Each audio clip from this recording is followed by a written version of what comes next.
Hey, good morning, everybody. We're in the shop early this morning. For some of you, we're early. Some of us, we're just getting off work.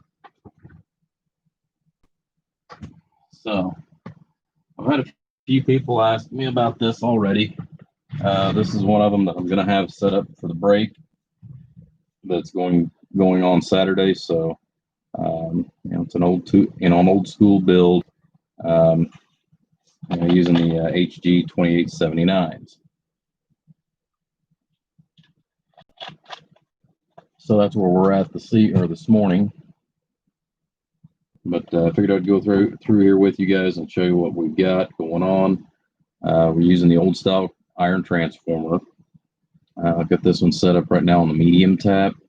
I do have ends put on there as far as for the low or the high tap. I don't recommend the high tap, but both of them are set up if somebody decides they want to change it. The reason why we've got it on the medium tap is so that it will stay within the confines of what we're looking for power wise and voltage wise. So let's go ahead and start here. Actually, let's do one more thing here. All right, let's get inside of it here just a little deeper real quick. Get in here.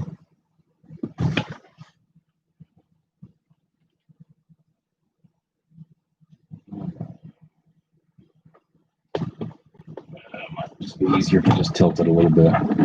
All right, so besides the iron core transformer, obviously we've got our electrolytics. These are nice because of the fact that they're what I call dwarf size, so they don't stick up real tall. We've got two of those in there. One is actually sufficient for this. What we also did, besides doubling up on the capacitance for filtering, we also doubled up and used 250 amp old school style bridge rectifiers. One of them would probably be adequate, but we went ahead and doubled them up, for this particular build. So it's kind of overbuilt for what it is. So we've got that going on. We're just using a 1.25 inch transformer instead of the standard 1.5 inch this time. Wanted to try something just a little bit different. There again, going back, kind of in the old school format, even though this is HGs. We do have a variable on the front.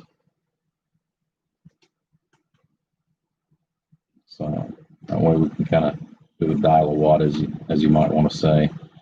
But we got that on there for those that I want to use this for a driver and be able to match it up exactly for the right carrier for what they're doing, or just talk on it the way it is. So we got that in there. We even, since this was already pre-made for the elongated switches, we went ahead and used the rectangle switches or panel mount. So we've got those in there. We've got our lighted switch here. We've got a standby, and we've got an AM delay. And the reason why I call it an AM delay is I know a lot of people call it a sideband delay. Since this does not have biasing at this time, it is just, it's just a delay is all it is. So we've got that. All right, let's check out our voltage here. Let's turn it on, show you what it's idling at. Take a look at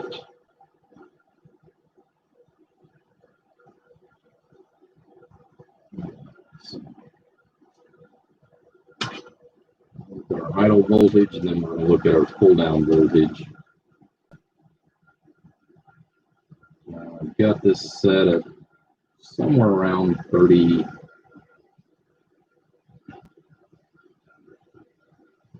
volts, or excuse me, 30 watt dead key, or 30 watt dead key, I believe. So right now we're running at 18.7 volts prior to key down. So this is on the medium tap.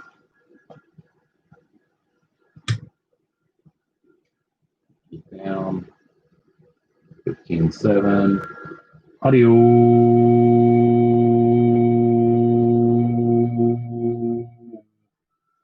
About 13.6. So right there on the crest of where we want to be at. I'd like to see it stay up just a little bit more. But, it is a 2-pill. I really don't want to put it on the high tap, even though we could get more power out of it, depending on how long the key down and the carrier, because the carrier also plays a big role in this. Whenever you're using the floating power supplies.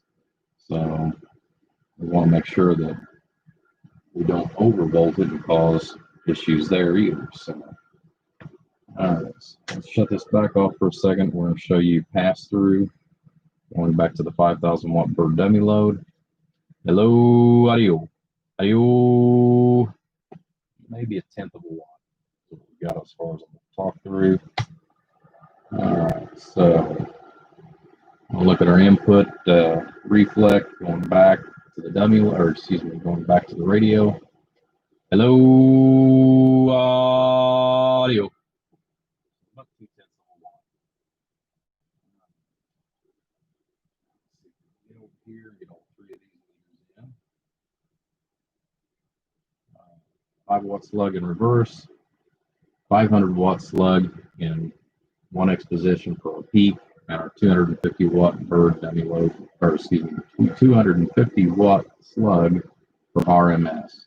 It's been a long night, guys. I've already spent 2 hours in the shop prior to my 12-hour shift at work, and I just got off, so we're in the shop yet again for another couple hours before bedtime and start it all over.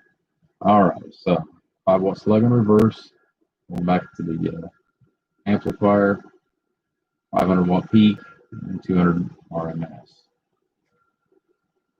So we're set up about 35 watt bed key. Hello, audio. Audio. Looking at 375 on PEP and about 120. We're looking at 100 watts here, 150 here. The middle is going to be 125. Audio.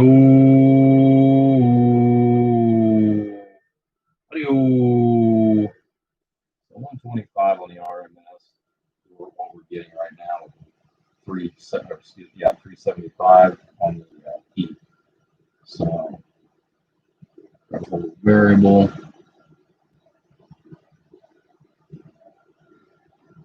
Got about a 20 watt carrier. Audio. Audio. We're still seeing 300 on the peak scale, and just a little over 100. We're just going to call it 100 watts for the RMS. That backed off. Which there again, we are going to lose based on where we set our dead key. So just kind of wanted to show that. You can turn it all the way down to just about nothing. Audio.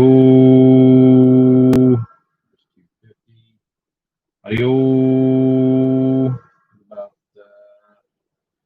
About 80 watts peak RMS. All righty.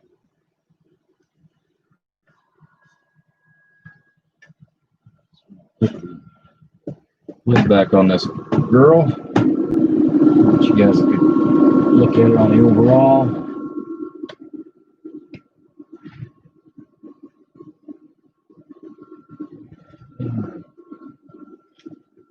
Just a couple of screws in here real quick and we'll turn it around.